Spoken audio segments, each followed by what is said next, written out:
नमस्कार दोस्तों, स्वागत है आप सभी लोगों का जेएमएच न्यूज़ चैनल। मेरा नाम है नफरीद जेएमएच। शाम की बड़ी खबरें आ रही हैं, आपको बता दें Uttar Pradesh non stop news में सबसे पहली बड़ी खबर आपको बता देते हैं। उत्तर प्रदेश माध्यमिक शिक्षा परिषद यूपी बोर्ड से जुड़ी हुई निकल कर आ रही है। आपको बता दें हाई स्कूल और इंटरमीडिएट परीक्षा 2021 का परिणाम जो है शीघ्र जारी कर दिया जाएगा।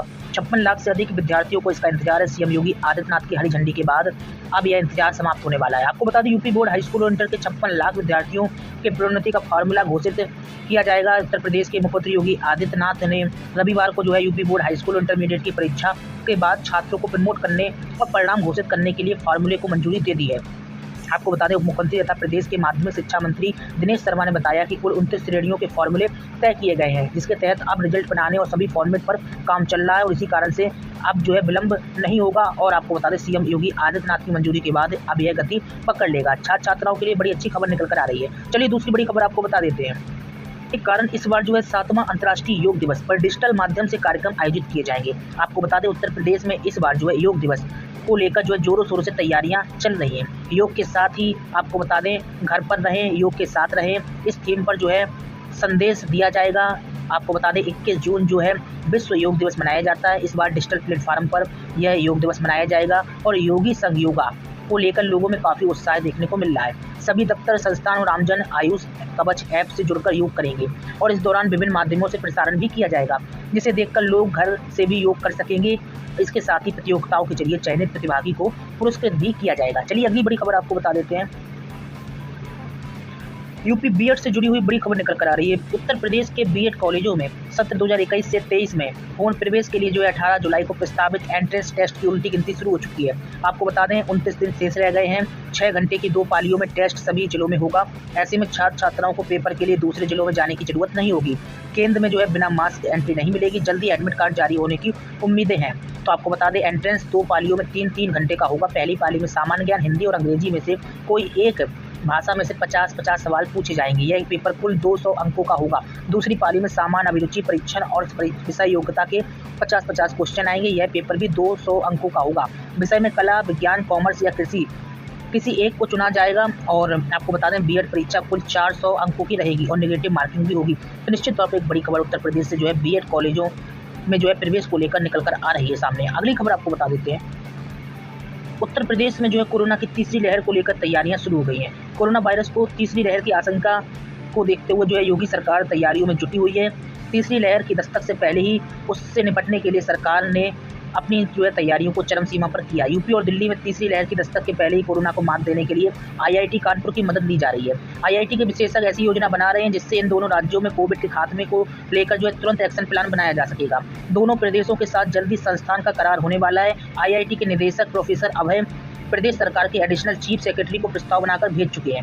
दरअसल आईआईटी कानपुर के कंप्यूटर साइंस इंजीनियरिंग की प्रोफेसर और उनकी टीम ने कंप्यूटिंग मॉडल के आधार पर देश के कई राज्यों और वहां के शहरों में कोरोना का मार्च, अप्रैल, मई और जून का पीक टाइम तैयार किया था। इस मॉडल की खूबियां को देखते हुए यूपी सरकार पहले ही जिलों में ऑक्सीजन ऑडिट करने की जिम्मेदारी आईआईटी को दे चुकी है। तो निश्चित तौर पर तैयारियां जो है तीसरी लहर से निपटने के लिए शुरू हो चुकी है। लगातार हमारे साथ इसी तरीके से बने रहे। चैनल को सब्सक्राइब कर लीजिए। अगर आपको उत्तर प्रदेश से रोजाना खबरें प्राप्त करनी है, बेल को दबाकर और लाइक और शेयर करना मत भूलिएगा।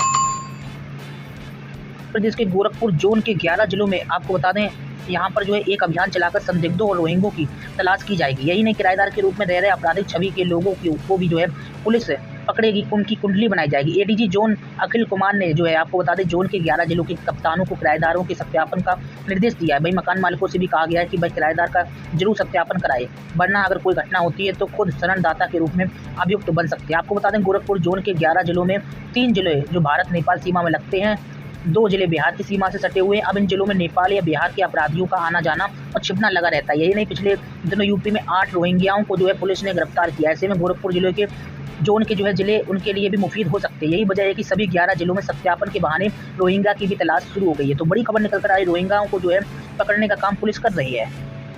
उत्तर प्रदेश का कोरोना आंकड़ा आपको बता देते हैं। यूपी में कोरोना मरीजों का आंकड़ा जो है निकल कर आया है। 24 घंटे में 251 जो है नए मरीज देखने को मिले हैं। साथ ही 46 कोरोना मरीजों की मौत बताई जा रही है। लखनऊ में 25 नए केस, जिसमें 10 की मौत, और प्रयागराज में 2 नए केस, 11 की मौत। साथ ही यूपी में अब तक कोरोना से जो है मृतकों की संख्या 22,178 बताई जा रही है। अगली बड़ी खबर आपको बता देते हैं। भाई आपको बता दें 5.50 करोड़ से अधिक कोविड-19 टेस्ट करने वाला देश में जो है उत्तर प्रदेश का स्थान शीर्ष पर आया है। प्राप्त जानकारी के अनुसार प्रदेश में अब तक 5,52,64,433 सैंपल की जांच की गई। प्रदेश सरकार ने यह जानकारी दी है और साथ ही ये भी बताया कि प्रदेश में कोविड-19 का रिकवरी रेट 98.40% है।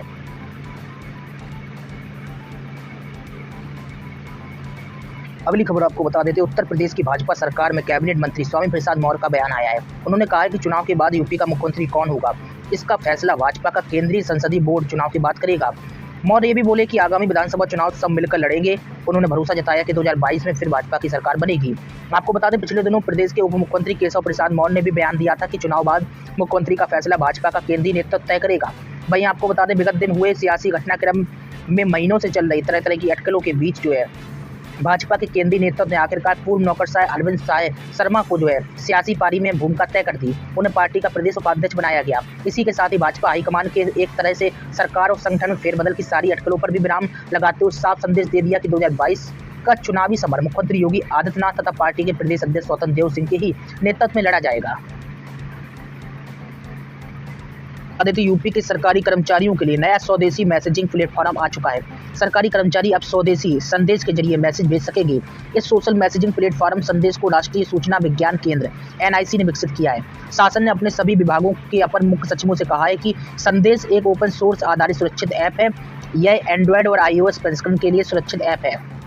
राज्य के अधिकारी कर्मचारी विभागीय मैसेजिंग संवाद के लिए संदेश का उपयोग करने पर विचार करें। वहीं आपको बता दें, Sandes app end to end encrypted backup and encrypted one time password से समर्थित ऐप है। दूसरे मैसेजिंग प्लेटफॉर्म की तरह इसमें सारी खूबियां हैं। ऐप को बिना किसी लागत के दूसरी सरकारी एप्लीकेशन के साथ जोड़ा जा सकता है। आपको बता दें, वर्तमान में यह NIC, email, DigiLocker, sparrow, office से जुड़ा हुआ है। केंद्र सरकार के गृह, विदेश, IT मंत्रालय और नीति आयोग समेत 160 से अधिक संगठनों ने इसे अपनाया है और इस साल अप्रैल तक देश भर में 4 लाख सरकारी अधिकारी और कर्मचारी व आम लोग इसे अपना चुके हैं।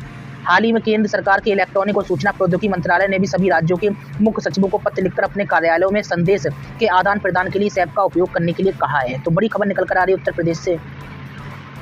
जाते जाते आपको मौसम अलर्ट के बारे में जानकारी दे देते हैं कि अगले कुछ दिनों तक उत्तर प्रदेश और उसके आसपास के राज्यों के कुछ हिस्सों में अत्यधिक खराब मौसम बने रहने की स्थिति है। आपको बता दें, ऐसी संभावनाएं जताई जा रही है कि विशेष रूप से पूर्वी उत्तर प्रदेश के कुछ हिस्सों में भारी बारिश और गरज के साथ ही तेज हवाएं चलेंगी।